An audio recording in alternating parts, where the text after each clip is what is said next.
Kajian kita dengan membaca basmalah. Bismillahirrahmanirrahim. Assalamualaikum warahmatullahi wabarakatuh.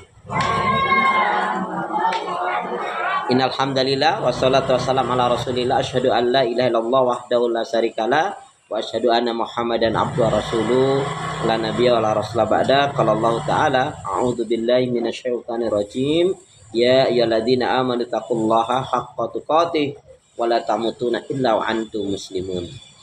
Wa qala Rasulullah fi mamanahu afdalul iman an ta'laman Allah ma'aka itu makunta wa Tirmizi. Syukur alhamdulillah ibu saudara musliman hamba Allah yang cinta pada kebaikan dan kebenaran yang selalu mengharapkan ridha Allah. Kembali Allah pertemukan kita dalam majelis yang mulia ini untuk sama-sama mengkaji, mempelajari, memahami ayat Allah Subhanahu wa taala, Al-Qur'an dan sunnah Rasul. Kita mengharapkan betul rahmat ridha Allah Subhanahu wa taala dengan mengkaji ayat Allah, Al-Qur'an dan sunnah Rasul yang kita pinta akhir kehidupan kita mati dalam keadaan husnul khatimah. Amin ya rabbal alamin. Kenapa ya? Karena seorang muslimah yang baik hatinya, baik imannya, baik ibadahnya, baik akhlak dan ilmunya, insya Allah jiwanya tenang dan tentram walaupun tabungannya banyak. Amin.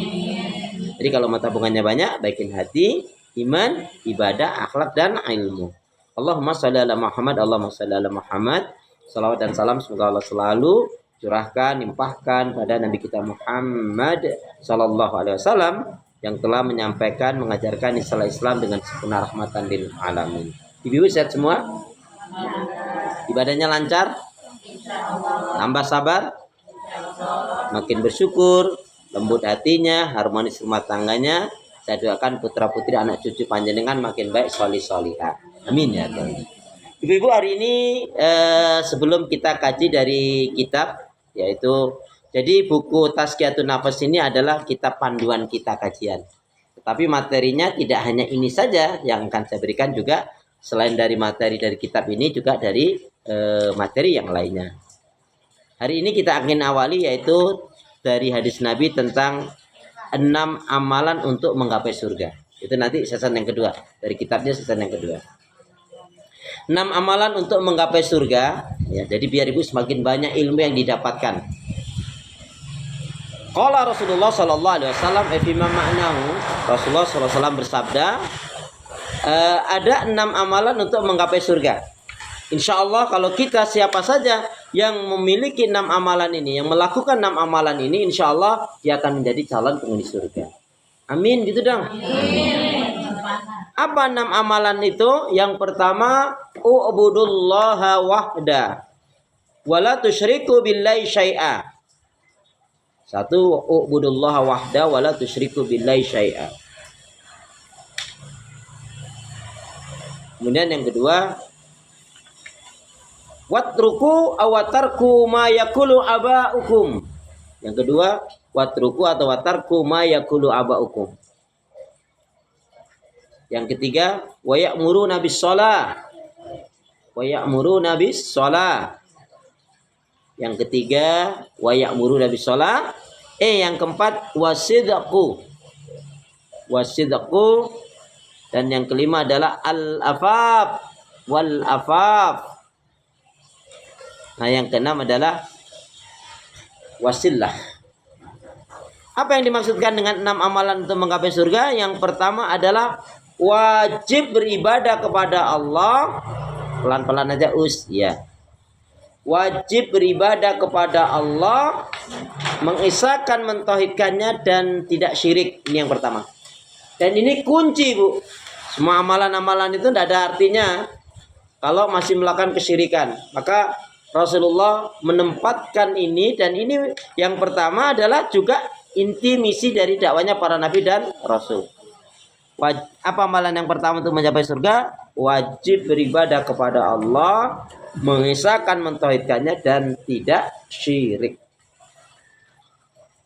Yang kedua, meninggalkan ucapan perbuatan, keyakinan, ajaran, tradisi nenek moyang.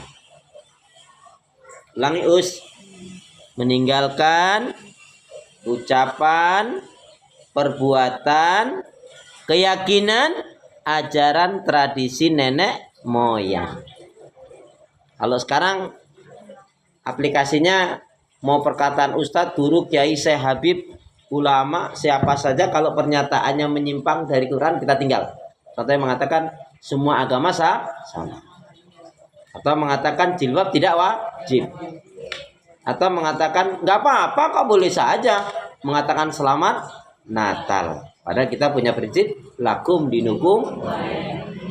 Ngapain pakai hukum waris? Udahlah kita bagi rata saja. Nah, ini kan perkataannya seolah-olah untuk kebersamaan kan, tapi menyimpang, kita tinggalkan.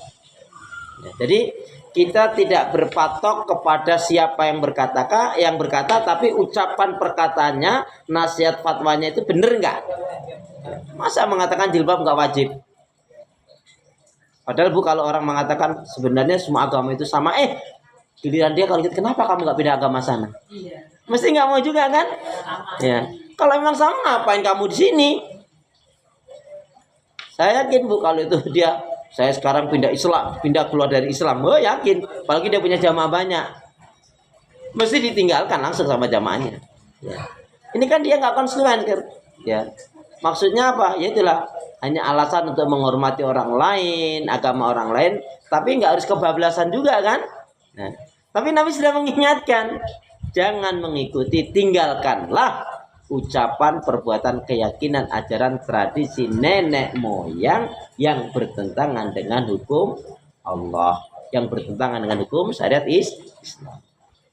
Kemudian yang ketiga, iqamati shalah wa ya'muruna bis shalah, artinya mendirikan salat. Mendirikan salat.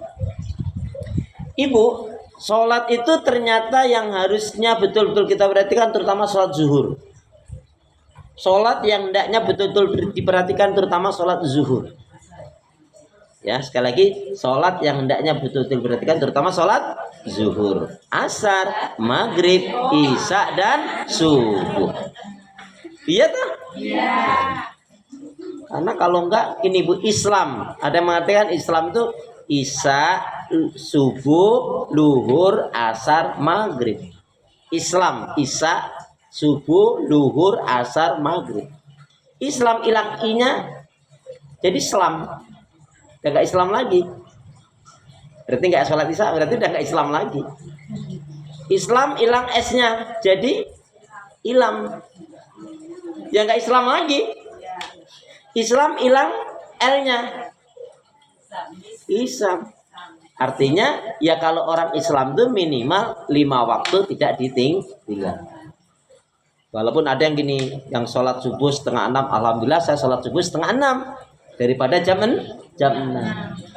Yang jam 6 alhamdulillah saya walaupun sholatnya 5:30, ya saya alhamdulillah saya sholat jam 6. Ya, daripada nggak sholat. Yang nggak sholat alhamdulillah, walaupun saya nggak sholat saya Islam loh. Gimana nemunya itu kayak gitu? Nah, makanya ada benernya tadi, Islam itu isya, subuh, luhur, asar, maghrib. Artinya janganlah kamu mengakui Islam kalau kamu masih belum menjalankan sholat yang 5 waktu itu dengan sempurna. Ya. Jadi iqamati sholat, mendirikan sholat. Ya. Kemudian yang kita lengkapi dulu. Yang pertama dasarnya adalah yaitu surat 16 ayat yang ke-6 tadi. Beribadah kepada Allah, mengesahkan mentauhidkannya, tidak syirik, itu bisa kita jadikan dasar surat 16 An-Nahl ayat yang ke berapa tadi? 36. Surat 16 ayat 36. A'udzu billahi minasyaitonir rajim. Wa laqad ba'atsna fi kulli ummati rasula an ibudullaha wajtanibut taghut. Sungguh telah kami utus pada tiap-tiap umat nabi dan rasul dengan membawa misi yang sama. Apa itu? Menyeru manusia beribadah pada Allah, mengesahkan mentauhidkannya, dan membebaskan dari taghut. Maknanya juga adalah membebaskan dari kesyirikan. Kemudian yang kedua adalah tadi meninggalkan ucapan, perbuatan, keyakinan, ajaran, tradisi nenek moyang. Nah ini Bu, tolong dibaca surat Al-Baqarah 170. Untuk yang nomor 2 ya. Al-Baqarah 170. A'udzu billahi minasyaitonir rajim. Wa idza qila lahum ittabi'u ma anzalallah qalu bal nattabi'u ma alfaina alaihi aba'ana awalau kana aba'uhum la yaqiluna syai'aw wa la yahtadun. Monggo. Surat Al-Baqarah 120. Coba sama enggak? Qurannya sama Quran saya sama enggak coba? Ya. Silakan, siapa yang sudah dapat? Ya, silakan Bu. Yang bahasa Indonesia. Ya, boleh. Dan apabila dikatakan kepada mereka, ikutilah apa yang telah diturunkan Allah. Mereka menjawab, tidak, kami mengetahui apa yang kami dapat pada nenek moyang kami. Melakukannya padahal nenek moyang mereka itu tidak mengetahui apapun dan tidak mendapat petunjuk. Iya, tidak berpikir dengan benar dan tidak dapat petunjuk. Banyak kan gitu Bu, udah deh, emang itu nenek moyang kita gitu jalaninya kok, gitu kan Bu? Padahal salah. Makanya tadi mau ucapan kakek nenek yang sudah tua Bangka Belitung atau bagaimana, kalau emang nggak benar ya kita tinggalkan.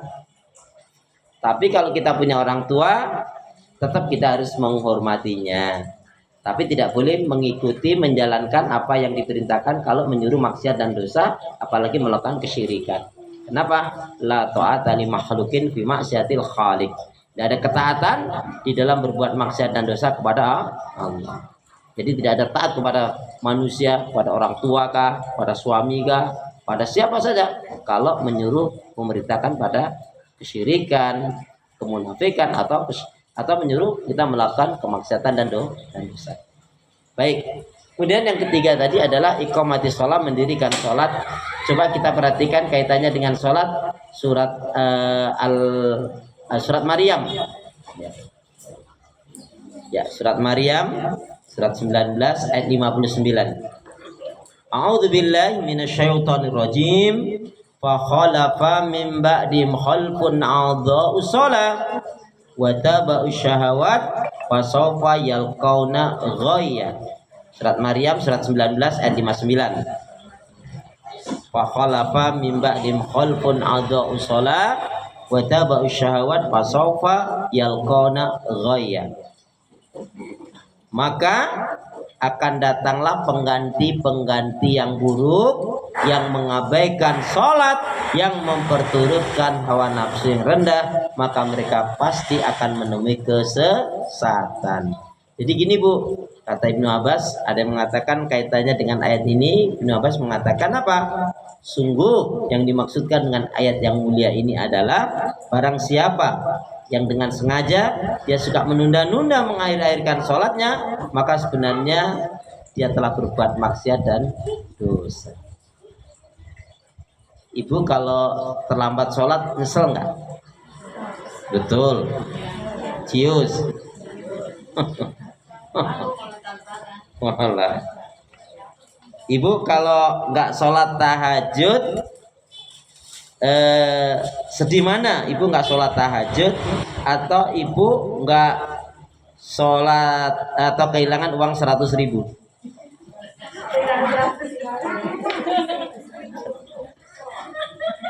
Halo. Jadi kalau kehilangan uang 100.000 sedihnya lama ya. Kalau nggak tahajud selama 1 pekan biasa aja ya. Astagfirullahaladzim gitu ya. Berarti namanya kecintaan kita kepada Nabi belum. Ya. Padahal ada yang mengatakan Bu, sahabat Abdurrahman bin Auf, orang yang kaya dari konglomerat dari kalangan sahabat ini, ngerti gak Bu? Kalau malam harinya nggak sholat malam, nggak sholat tahajud, itu pagi harinya beliau mewajibkan dirinya memberi makan sebanyak 60 fakir miskin kaum duafa. Nasi uduk berapa? 10.000 lah ya dengan telur ya. 10.000 kali 60 600.000. Artinya beliau apa? Lebih ringan ngeluarin uang 600.000 daripada nggak tahajud. Makanya apa? Malu mengatakan cinta kepada Rasul, belum pantas mengatakan cinta kepada Rasul kalau masih jarang sholat malam, sholat tahajud. Ya. Malu mengatakan cinta kepada Rasul, belum pantas mengatakan cinta kepada Rasul kalau masih jarang sholat malam, sholat tahajud. Kalau ibu belum bisa tiap malam, sholat tahajud dalam satu pekan, ya sudah nggak apa-apa. Kalau memang belum bisa tiap malam, sholat tahajud dalam satu pekan, paling tidak usahakan dalam satu pekan, nggak usah banyak-banyak. Lakukanlah cukup 5, 6, 7 kali dalam satu pekan itu cukup. Iya, cukup itu. Nah, untuk kita tentunya bukan hanya sekedar mendirikan jalanin sholat, tapi sholat yang benar. Aqimi sholat, inna sholata tanha anil fahsya'i wal munkar. Tegakkanlah sholat, dirikanlah sholat, karena sesungguhnya sholat yang benar dapat mencegah perbuatan keji dan munkar. Yang keempat, apa amalan untuk menggapai surga yang keempat? Wasidqu. Apa artinya asidqu? Apa artinya asidqu? Asidqu artinya jujur, berlaku jujur. Ibu biasanya yang nggak jujur suami atau istri? Jangan terburu nafsu, tenangkanlah dirimu. Baru setelah itu baru jawab. Jangan terburu nafsu, tenangkanlah dirimu. Ya, sekali lagi, biasanya yang suka berdusta suami atau istri? Nah, sekarang 50-50 ya, berarti parah banget ini ya, suami itu parah. Iya. Ini biasanya yang suka berdusta suami atau istri? Jujur aja deh Bu, di tempat pengajian disaksin malaikat loh. Halo, jadi siapa yang suka berdusta? Oh ya sudah cukup kalau begitu. Loh, itu kan sudah jujur banget ya. Ya sudah, kalau udah jujur sudah selesai, masa dibahas lagi? Halo? Enggak juga. Ya. Karena kalaupun ada seorang laki-laki yang nggak jujur, saya rasa tidak semua laki-laki nanti. Astagfirullahaladzim. Yuk kita baca hadis Nabi. Bismillahirrahmanirrahim. Ay kama qala Rasulullah sallallahu alaihi wasallam.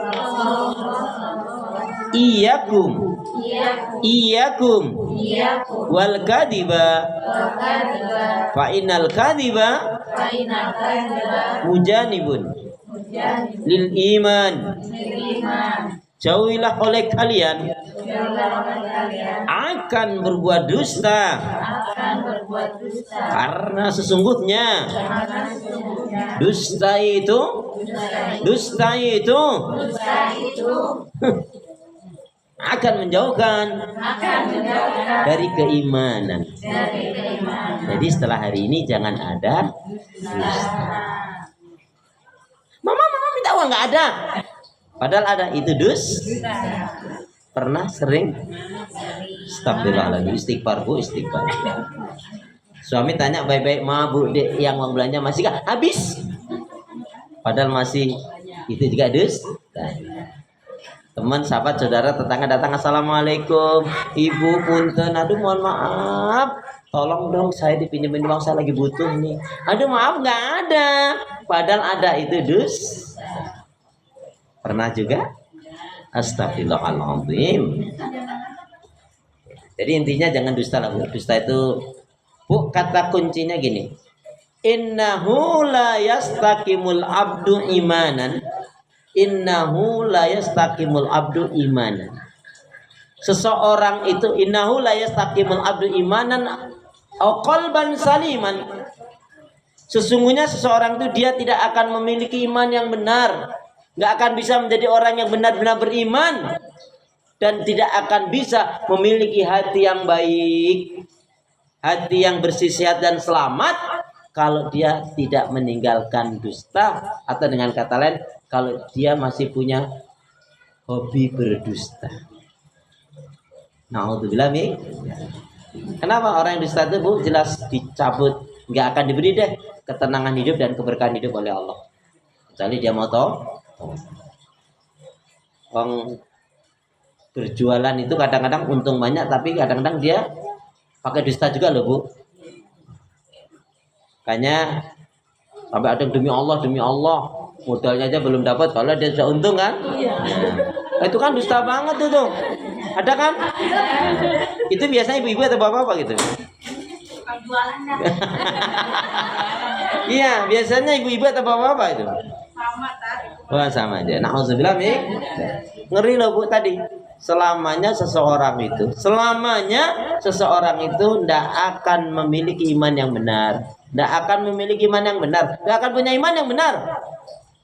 Nggak akan juga memiliki hati yang baik, hati yang bersih dan selamat, qalban saliman, kalau dia masih punya kebiasaan berdusta, apalagi hobi.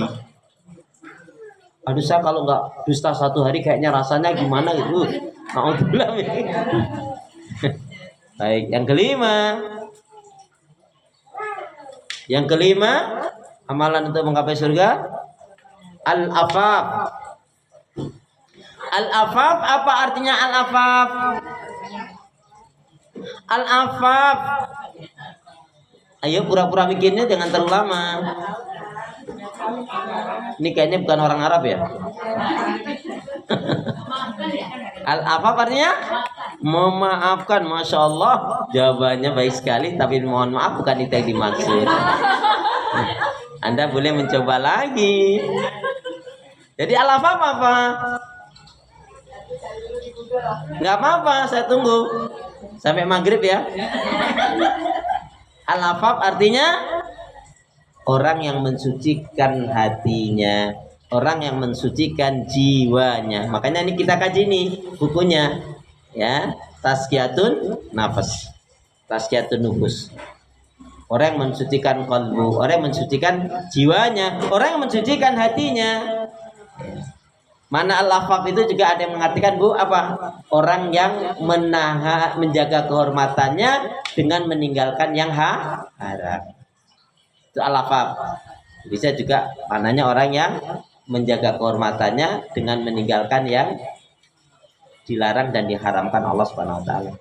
Tapi saya lebih cenderung mengambil al-afaf ini orang yang mensucikan jiwanya. Qad aflaha man zakkaha wa qad khaba man dassaha. Sungguh beruntunglah orang mensucikan jiwanya dan rugilah orang yang mengotorinya. Surat As-Sams ya.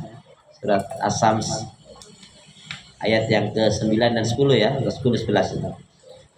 Qad aflaha man zakkaha wa qad khaba man dassaha. Itulah yang kelima, amalan untuk menggapai surga. Jadi memang tugas kita di dunia ini Bu, kalau ada penyakit tadi segera buang. Itu Ibu punya kaca cermin, kalau sering dibersihin itu tuh awet Bu. Tapi 1 bulan, apalagi yang sering kena debu itu nggak dibersihin sudah deh Bu. Kita punya wajah aja Bu, kalau debu itu segera dibersihkan juga ya enaklah dipandang ya. Tapi kalau maaf wajahnya penuh dengan debu, seperti dulu ada ungkapan ya Bu ya, kaget kan Bu. Dulu punya teman baik banget, dulu nampak wajahnya berseri, dia begitu ketemu kok kayaknya dia ada masalah banyak Bu. Karena kan ungkapan itu, wajahmu dulu berseri-seri, senyummu dulu manis sekali. Ada juga artis dari sini. Waduh, Masya Allah. Itu memori ya Bu ya. Lagu memori ya. Masya Allah. Udah deh nggak usah dipakai lah itu ya. Hanya untuk sekedar kilas saja. Jadi al-afaf mensucikan jiwa, mensucikan hati. Nah, yang keenam wasilah. 1 sampai 5 tadi kan dari saya. Coba yang keenam gantian dong dari Ibu, masa aku terus? Apa? Wasilah itu artinya gemar bersilaturahim. Silaturahim. Gemar bersilaturahim. Pahalanya besar sekali. Di antara hikmah silaturahim itu Ibu, barang siapa yang ingin umurnya dipanjangkan, diberkahi oleh Allah, maka sering-seringlah silaturahim. Nggak ada yang amin nih? Siapa dulu sih?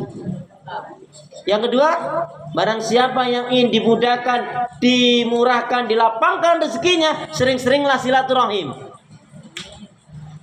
Mana? Kok pas rezeki amin ya? Ya, jadi Bu, rezeki itu nggak mesti uang loh Bu. Rezeki yang terbesar itu hidayah. Ilmu itu rezeki. Sehat itu ya rezeki. Kemudahan-kemudahan itu ya rezeki. Bisa mengendalikan emosi, hawa nafsu dan amarah itu rezeki.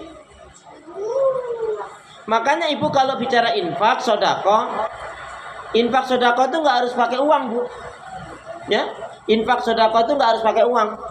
Kalau Ibu nggak punya uang boleh kok, pakai dolar atau real boleh. Tabassumuka fi wajhi akhika laka sedekah. Senyum untuk saudaramu adalah sedekah. Yang penting jangan senyum sendiri tanpa sebab. Bu, kalau setiap ada ketemu orang senyum gimana Bu? Sekarang juga maksudnya di sini adalah bermuka manis terhadap temannya itu adalah saudara. Nggak boleh jutek, judes. Assalamualaikum, salam. Gimana kabar? Baik. Kemana? Depan, kemana? Belakang. Naudzubillah min dzalik. Kemudian, jadi yang ketiga hikmahnya silaturahim adalah ini Bu yang jarang diungkap. Barang siapa yang ingin terhindar dari mati su'ul khatimah, maka sering-seringlah silaturahim. Jadi hadis yang saya baca tadi, ubudullaha wahda wa la tusyriku billahi syai'a watruku ma yaqulu aba'ukum aw tarku ma yaqulu aba'ukum wa ya'muruna bis-shalah wa sidq wal afaf wa sillah. Itu ada dalam kitab Riyadhus Shalihin.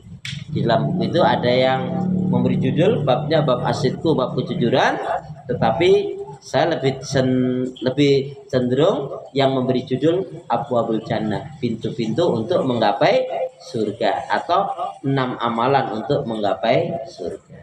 Allah a'lam bishawab. Walhamdulillahi rabbil alamin. Kita berdoa. Bismillahirrahmanirrahim.